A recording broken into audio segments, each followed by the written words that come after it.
আসসালামু আলাইকুম, আমি জিশান। আজকে ভিডিওতে আমি কবি সুফিয়া কামালের তাহারেই পরে মনে যে কবিতাটা রয়েছে ওইটা ব্যাখ্যা করার চেষ্টা করব, ঠিক আছে? তো তাহারেই পরে মনে কবিতা লিখেছেন কবি সুফিয়া কামাল। এবং সুফিয়া কামাল সম্বন্ধে আরেকটা তথ্য দিয়ে থাকি যে সুফিয়া কামাল আসলে দুইটা বিয়ে করেন, ঠিক আছে? প্রথম স্বামী মারা যাওয়ার পরে দ্বিতীয় বিয়ে করেন। প্রথম স্বামীর নাম হচ্ছে সৈয়দ নেহাল হোসেন এবং দ্বিতীয় স্বামীর নাম হচ্ছে যে কামরুজ্জামান কিছু একটা ছিল। তো এই কামরুজ্জামান থেকে সুফিয়া, পরে কামাল আসছে, সুফিয়া কামাল, ঠিক আছে, ওই নাম থেকে। এবং তিনি এবং মানে বিভিন্ন আন্দোলন টান্দোলন যোগ টোক দিয়েছিলাম, আমি ওইসব না বলে মানে কবির পরিচিতিতে আজকে না যায়, শুধুমাত্র কবিতাটা নিয়ে আলোচনা করব, তাহারই পরে মনে। কবি প্রথম লাইনে বলতেছে যে হে কবি নীরব কেন, মানে কবি মানে এই জায়গাটা সংলাপ নির্ভর একটা কবিতা আমাদের এই তাহারে পরে মনে, যে একজন মানে প্রশ্ন করতেছে আরেকজন উত্তর দিতেছে, একজন একটা বলতেছে আরেকজন আরেকটা বলতেছে। হ্যাঁ, এই জায়গায় কবি ভক্ত বা কবির একজন বন্ধু বা এরকম পরিচিত কেউ কবিকে বারবার কিছু একটা জিজ্ঞেস করতেছে বা কিছু একটা বলতেছে, কবি বারবার রিপ্লাই করতেছে ওইটা, ঠিক আছে? তো প্রথম লাইনে বলতেছে যে হে কবি, মানে হে কবি বলে সম্বোধন করতেছে। নীরব কেন, মানে তুমি আসলে নীরব কেন? ফাগুন যে এসেছে ধরায়, মানে ফাগুন বলতে হচ্ছে ফাল্গুন বা বসন্তের কথা বলা হয়েছে, যে এসেছে ধরায়, ধরায় বলতে পৃথিবী। তার মানে যে তুমি নীরব কেন? পৃথিবীতে তো ফাগুন বা বসন্ত চলে এসেছে, তুমি এখনো নীরব কেন? বা নীরব বলতে বোঝানো হচ্ছে যে কথা বলতেছে না, এমন এমন না। বাট ও, আরেকটা গুরুত্বপূর্ণ হচ্ছে যে এই কবিতাটা ওই সৈয়দ নেহাল হোসেন যখন মারা গেছে তার স্বামী, ওই ওনার শোকে বা ওনার ব্যথায় তিনি এটা লিখেছিলেন ওই টাইমে, ওইটার একটা ভাব প্রকাশ হয়েছে এই কবিতার মধ্যে। তো বলতেছে যে পৃথিবীতে এ কবি, পৃথিবীতে তো বসন্ত চলে আসছে বা ফাল্গুন চলে আসছে, বাট তুমি এখনো নীরব কেন? বা তুমি লেখালেখি করতেছো না, তুমি নতুন সাজে সাজতেছো না, তুমি গান গাইতেছো না, তুমি কি করতেছো? তুমি নীরব কেন? ঠিক আছে, এটা বলতেছে। বসন্তে বরিয়া লবে না কি তব বন্ধ নয়, মানে বসন্ত বরিয়া মানে বরণ করে, লবে না মানে নিবে না কি তব বন্ধ নয়, কি তোমার, তব মানে তোমার, বন্ধ নয় মানে গানের মাধ্যমে।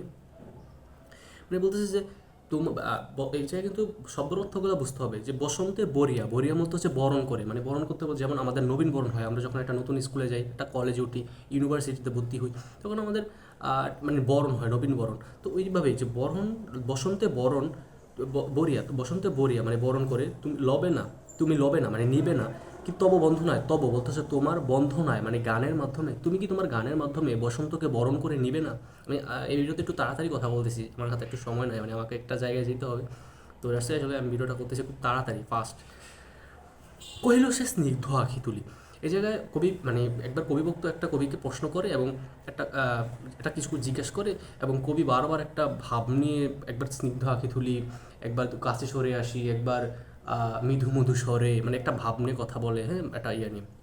তো কহিল সে স্নিগ্ধ আঁখি তুলি, তার স্নিগ্ধ আঁখি তুলি মানে চোখ তুলে কথা বলতেছে।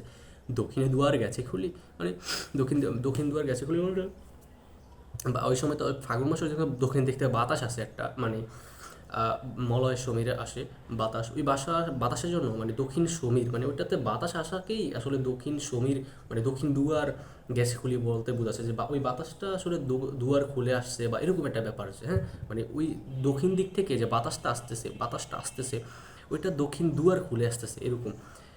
বাতাবি নেবুর ফুল ফুটেছে কি, বাতাবি বলতে হচ্ছে বাতাবি, নেবু তো সবাই বুঝে নি, লেবুর কথা বলা হয়েছে। নেবু, এই জায়গায় নেবু বলতে হবে। আমি একবার আমার কলেজ টিচারকে এটা জিজ্ঞাসা করছিলাম যে নেবু বলা হয়েছে, মানে নেবু বলতে আসলে আঞ্চলিকতা, ঠিক আছে? আঞ্চলিক ভাষাটা এই জায়গায় ইউজ করা হয়েছে নেবু, আমরা বলি লেবু, বা শুদ্ধ ভাষা হচ্ছে লেবু, বাট এই জায়গায় নেবু নয়, কারণ বয়স করবো নেবু।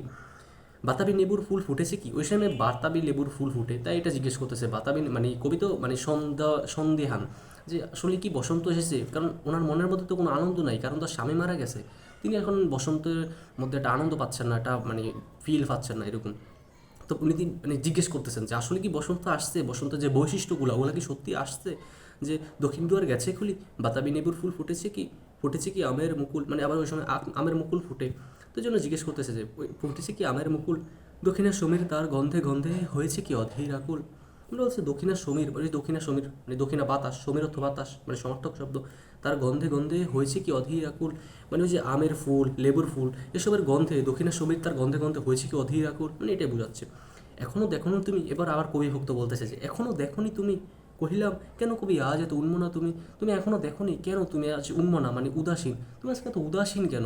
কারণ যে স্বামীর কষ্টে বা দুঃখে সে আসলে বসন্তকে এখন বরণ করে নিতে পারতেছে না, বা বসন্ত আসছে তার মধ্যে একটা ফিলটা আসতেছে না, তার মধ্যে ওই অনুভবটা মানে করতে পারতেছে না বসন্তকে, ওইটা বলতেছে। এখনো দেখো না তুমি, কেন কবি আজ এত উন্মনা তুমি, কোথা তো নব পুষ্প সাজ, মানে তো নতুন পুষ্প সাজ বলতে নতুন ফুলের সাজ, মানে ওই সময় তো মেয়েরা ফুল টুল দিয়ে সাজে না। তো বলতেছে কবি তোমার কোথায় তো নব পুষ্প সাজ।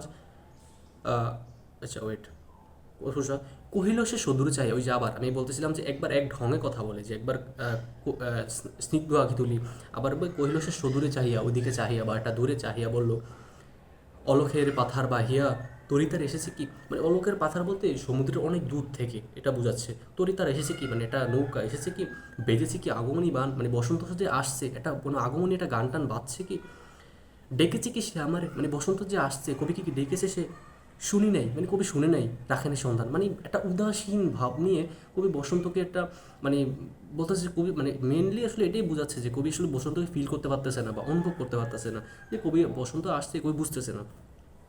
কহিলাম ওগো কবি রচিয়া লহ না আজও গীতি, মানে কবি বলতেছে রচিয়া মানে রচনা করো একটা গীতি, মানে একটা গান। বসন্ত বন্ধনা তব কণ্ঠ শুনি, তব মানে তোমার, আমি প্রথমে বলেছিলাম বসন্ত বন্ধনা মানে বসন্তের গান তোমার কণ্ঠে শুনি, এই মোর মিনতি, মানে এটা আমার আবেদন বা অনুরোধ, মানে বসন্তের বন্ধনা মানে কবি ভক্ত বলতেছে, কবি ভক্ত, যে বসন্ত বন্ধনা মানে বসন্তের গান তোমার কণ্ঠে শুনি, এটা আমার মিনতি বা এটা আমার অনুরোধ। হ্যাঁ, কহিল সে মৃদু মধু স্বরে, যে আবার আরেকটা ঢঙে কথা বলতেছে, কহিল সে মৃদু মধু স্বরে মানে খুব মিষ্টি ভাষায় আস্তে আস্তে স্বরে, নাই হলো নাই হোক এবারে বসন্তের আনিতে বরিয়া রহেনি সে ভুলিনি তো, এসেছে তো ফাগুনে সরিয়া, মানে এখানে বলতেছে কহিল সে মৃদু মধু স্বরে, নাই হলো নাই হোক এবারে, এবার মানে বলতেছে যে এবার নাই হোক, এবার আর দরকার নাই এরকম, আমারে গাইতে গান মানে আমার গান গাইতে বসন্তরে বরি আনিতে বরিয়া, মানে আমার গান দিয়ে বসন্তকে আনি মানে বরণ করে আনতে রহেনি, মানে সে আসলে থাকে নাই, সে ভুলেনি, মানে সে আসলে আমার গানের জন্য অপেক্ষা করে নাই, এসেছে তো ফাগুন সরিয়া, মানে ফাগুনের পরে সে তো আসলে চলে আসছে। ঠিক আছে, মানে এটাই বলতেছে যে ওই কবি ভক্ত যখন বলতেছে কবি তুমি আসলে একটা গান রচনা করো বসন্তের জন্য, একটা গান রচনা করো, তোমার কণ্ঠে আমি একটা বসন্তের গান শুনতে চাই। তো ওই কবি বলতেছে যে দরকার নাই আজকে, এবার আর দরকার নাই, কারণ আমাকে আসলে আমি মানে আমার গান গাওয়ার জন্য বসন্ত আসলে অপেক্ষা করবে না, আমি গান না গাইলেও সে চলে আসছে বা চলে আসবে, এরকম একটা ব্যাপার। ঠিক আছে, তারপরে আবার কবি ভক্ত বলতেছে ও কবিলাম ওকে কবি অভিমান করেছো কি তাই, মানে ওই যে ও কবিটা বলতেছে যে কবির গান ছাড়াও বসন্ত চলে আসছে, তো কবি ভক্ত বলতেছে যে কবি কহিলাম কবি অভিমান করেছো কি তাই, মানে ওই কারণে তুমি কি অভিমান করেছো, যদি এসেছে তবু তুমি তারে করিলে বৃথাই, মানে যদিও এসেছে তবু তুমি তারে করিলে বৃথাই, বৃথা কেন, এবার কবি বলতেছে যে কহিল সে পরম হেলায়, মানে আবার আরেকটা ঢঙে বলতেছে, কহিল সে পরম হেলায় বৃথা কেন, মানে ওই যে কবি ভক্ত যখন বলতেছে যে তুমি তাকে বৃথা করলা, মানে ফাগুনকে বা বসন্তকে তুমি বৃথা বানাইলা বা তার যে উদ্দেশ্য নিয়ে আসছে তুমি উদ্দেশ্যটা সফল হতে দিলা না, এরকম একটা ব্যাপার। বাট কবি যখন বলতেছে বৃথা কেন, ফাগুন বেলায় ফুল কি ফোটেনি শাখে, মানে ফাগুনের সময় ফুল কি মানে গাছে গাছে কি গাছের শাখে শাখে কি ফুল ফোটেনি, পুষ্পরতি লোভিনী কি ঋতুর রাজন, মানে মানে পুষ্প দিয়ে এই ঋতুর রাজনটা বা ঋতুর রাজাটা কি মানে ভরে যায়নি, মাধবী কুটির বুকে গন্ধ নাই, মানে মাধবী কুটির একটা ফুলের কথা বলা হয়েছে, ওই কুটির বুকে কি গন্ধ নাই, মানে ওই জায়গায় কি গন্ধ হয় নাই, করে নাই অর্ঘ্য বিরোচন, মানে ওই পুজো টুজোর যে ফুল ফল মানে ফুল টুল যে যে পুজো করার জন্য যে ফুল টুল করা মানে ইউজ করা হয়ে থাকে ওটাকে আসলে অর্ঘ্য বলা হয় মেবি, বিরোচন হোক, তবু বসন্তের প্রতি কেন এই তবু তীব্র বিমুখতা, মানে বিমুখতা বলতে বলতে যে তাকে আসলে পাত্তা না দেওয়া বা একটা দ্বিমুখী বা মানে ওকে আসলে নজরে না দেখা বা ওকে আসলে দেখেও না দেখার ভান করা, এমন হোক তবে বসন্তের প্রতি কেন এই তীব্র বিমুখতা, মানে তোমার আসলে কেন এই বসন্তের প্রতি একটা উদাসীনতা, কহিলাম উপেক্ষায় ঋতুরাজ কেন কবি দেও তুমি ব্যথা, মানে তুমি এই ঋতুরাজকে মানে বসন্ত তো ঋতুরাজ বলা হয়, বসন্তকে আসলে আমরা সাধারণত কি বলি ঋতুর রাজা, কারণ বসন্তের সময় মানে গাছে নতুন পাতা গজায়, ফুল ফলে সব কিছু ভরে যায়, পাখিরা ডাকে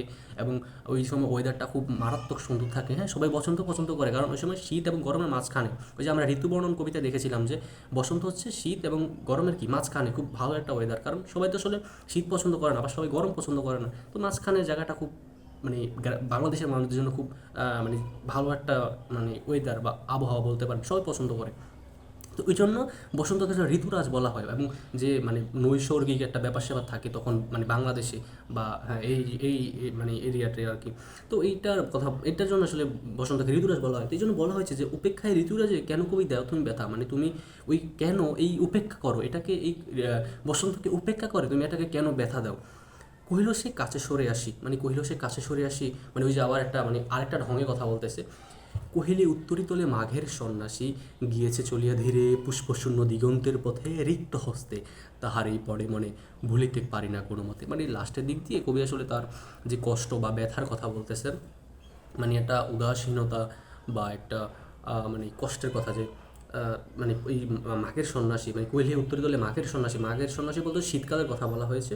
গিয়েছে চলিয়া ধীরে, মানে ওই সব গিয়েছে চলিয়া ধীরে পুষ্পশূন্য দিগন্তের পথে, মানে পুষ্পশূন্য করে পূর্ণ দিগন্তের পথে, মানে অনেক দূরে দেখা যায় না এমন রিক্ত হস্তে, তাহারই পরে মনে ভুলিতে পারি না কোনো মতে। মানে কবি আসলে তাকে ওই যে তার যে প্রথম স্বামী নেহাল হোসেন, সৈয়দ নেহাল হোসেন, তাকে আসলে ভুলতে পারে না, এটাই। কবিতাটা এই জায়গায় শেষ। আসলে আমি খুব তাড়াতাড়ি মানে 10 মিনিটের মধ্যে ভিডিওটা বানিয়ে ফেললাম। আমার মানে ভিডিওটা বানাতে মানে মিনিমাম আসলে 20 মিনিটের প্রয়োজন ছিল। আমি আসলে আরও কথাবার্তা অ্যাড করতে পারতাম বা বুঝাইতে সুবিধা হতো মেবি, বাট 10 মিনিটের মধ্যে ভিডিওটা হয়ে গেছে। আর আমার পিছনে মানে প্রবলেম হচ্ছে আমি 3-4টা আসলে পোস্টারের মতো লাগিয়েছিলাম, দেখা যাচ্ছে মেবি, তো নামগুলো বোঝা যাচ্ছে না, মানে উল্টা, মানে ভিডিওতে আমি তো মানে ভিডিও করতেছি বাট উল্টা দেখা যাচ্ছে লেখাগুলো। এবং আমার মানে আমি জাস্ট লাগিয়েছিলাম যাতে আমার ভিডিওতে দেখা যায় ওগুলা, ঠিক আছে। বাট কী অবস্থা যে মানে আমি ভিডিও করতেছি আমাকেই দেখা যাচ্ছে, বাট ওগুলাকে দেখা যাচ্ছে না পোস্টারগুলো, ঠিক আছে। তো আজকে ভিডিওটা এইটুকুই।